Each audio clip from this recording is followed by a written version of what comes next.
Welcome to my channel. My name is Otoma Edje. We're now into season 2 of Image Bearers.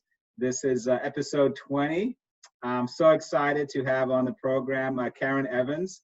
She is a fellow YouTuber like myself.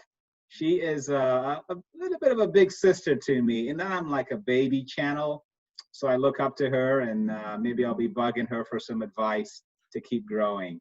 So I saw one of her videos on her channel about this book by Isabel Wilkerson, which is called Caste, The Origins of Our Discontent. And I'm just so excited to get into it. I know she won the Pulitzer Prize for her other book, which is The Warmth of Other Suns. And so again, Karen has taken some time out of her day to join us. So definitely thank you for that. The first question I have for you, I know when I listened to your interview, or I guess your review of the book on your channel, you shared a little bit about yourself and how you became, I think, more racially aware, I would say. Can you share a little bit about that before we jump into the book? Yeah, so I grew up in a town in Michigan where it was predominantly white, and so I just didn't have experience with people of different races. And just as an example, in a class of 400, there were only 2 kids that were Black, and the second one didn't even come to our school until senior year. So that's just kind of the world that I grew up in. And then I went to college, and it was a little bit more diverse. But I wouldn't say it was until I got a job teaching at this school in Champaign, Illinois, it was still pretty segregated, actually, because they had gifted classes, which is where the white and Asian kids were, and then they had general education, which is what I taught, and those were where all the Black kids were. However, we had to receive some training before I could work there because it's an international baccalaureate school. And so I went to Lake Tahoe, California to get some training with some of my coworkers, and became friends with them, and they were Black. And so that was really my first experience, like experiencing racism for myself, because I would go places with them and see, the way others interacted with them. We were at this hotel that was very fancy, very nice, and we had a lot of free time on our hands. So we would hang out like in the hot tub and stuff like that. And we were just so chill. We were not being disrespectful or loud or anything. And when we would go into the hot tub, everyone would leave.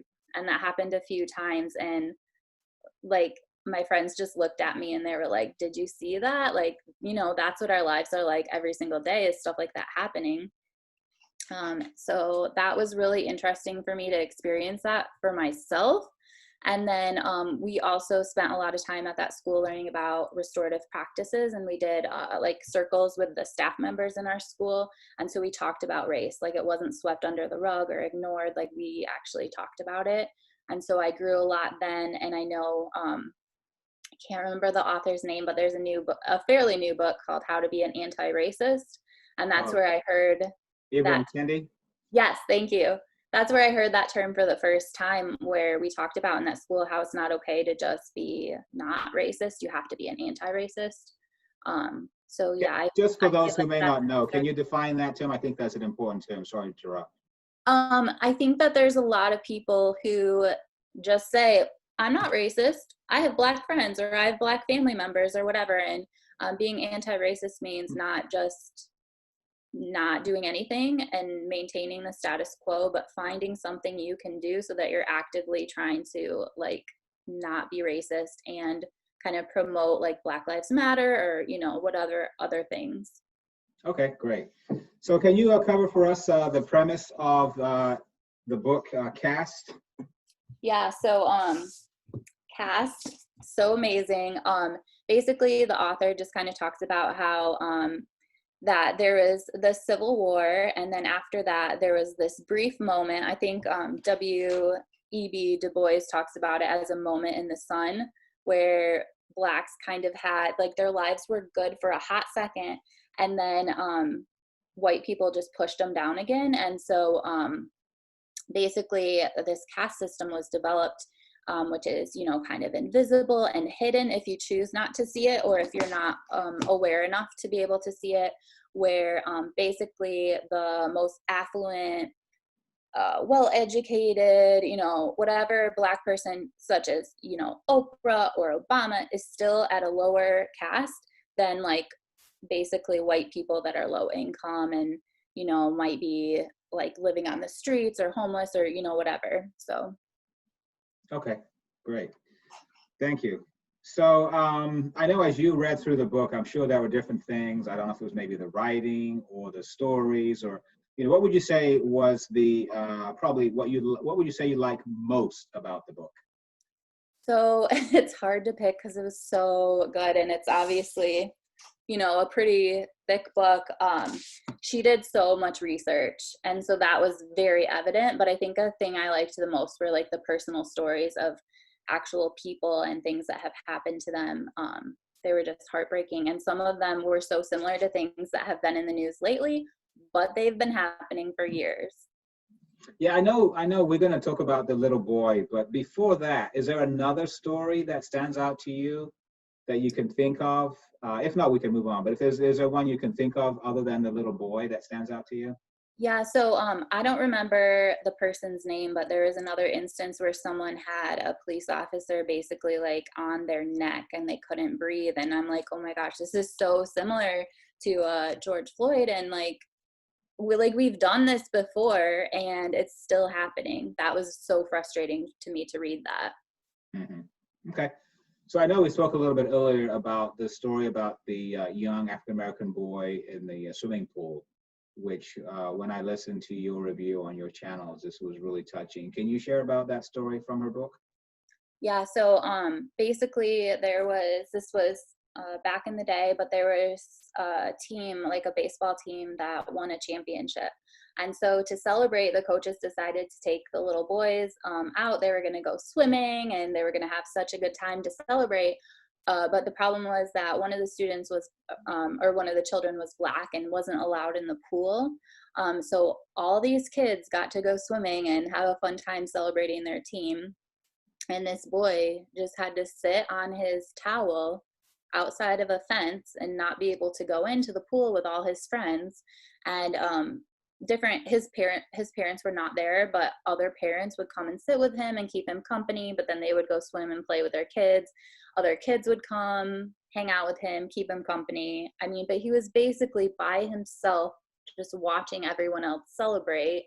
And then at one point, the lifeguards or whoever at the pool decided that they would allow him into the water because his coaches kept like fighting for, you know, him to be able to go in the water. But everybody had to clear the pool first.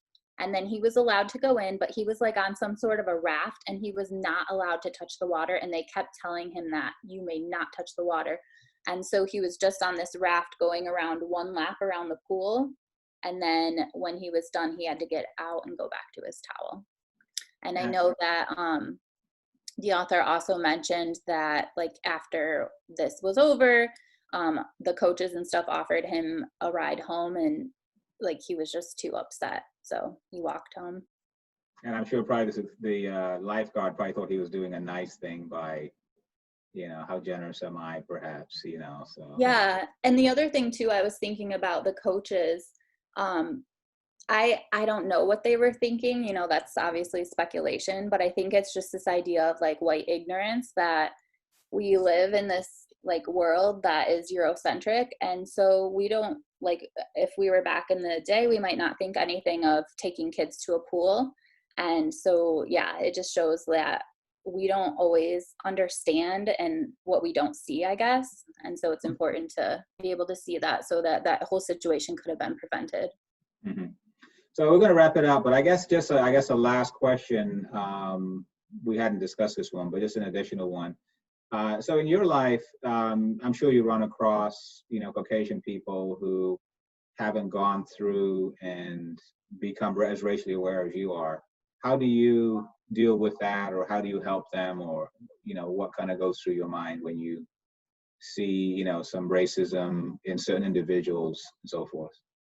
Well, it's so frustrating. And first of all, I would want to say that like I am still growing every single day. So I have by no means arrived or anything. One of the things that I do is just like point stuff out when I see it.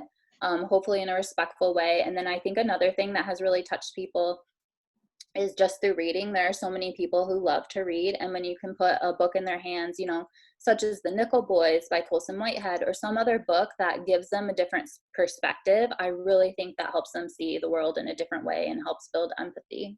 Mm-hmm. I guess I'm just adding questions. Do you have any additional books that you can recommend that can help people to continue to get educated?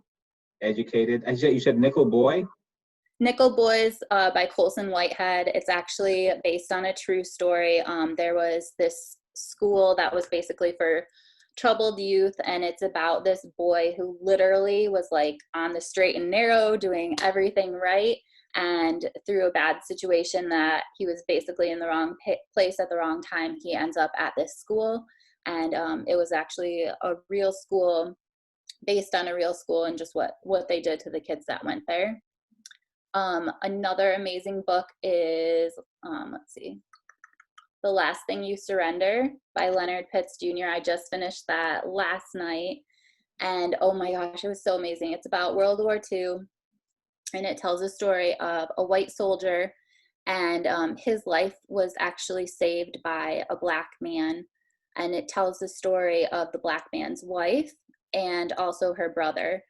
So it just follows those three lives throughout the course of the war, what it was like for them fighting in the war, and those who were at home in the United States too, just dealing with like Jim Crow South sort of things. And it's just like on how our lives are touched by the relationships that are in our lives, and just how we really need a diverse group of friends and stuff to, you know, grow. Okay, thank you.